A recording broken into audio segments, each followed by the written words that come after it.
అమ్మ కోడిగుడ్డు పులుసు చేసింది. ఇందులో మనం వేసిన ఇంగ్రీడియంట్స్ అయితే వేయలేదు. ఓన్లీ జీలకర్ర వేసి తర్వాత ఆనియన్స్ పచ్చిమిర్చి వేసింది. నెక్స్ట్ కొంచెం కరివేపాకు పసుపు ఉప్పు కారం వేసింది. ఫైనల్ గా కొంచెం అల్లము ఎండు కొబ్బరి దంచి వేసింది. లాస్ట్ కి చింతపులుసు పోసేసి ఎగ్స్ వేసింది అందులో.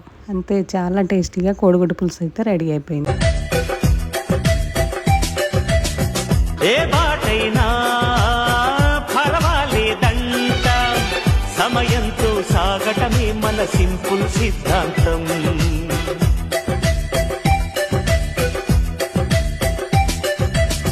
చిరుగాలికి పరిమళమిచ్చే సిరిమల్లెల వనమై ఉందాం.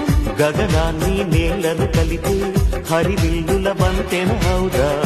ఆనందం అంటే అర్థం మనమందా, ప్రతి పూట పాటై సాగే హుషారు సరిగమలో. ఎన్నో ఎన్నో రాగాలుండే సంగీతం కాదు.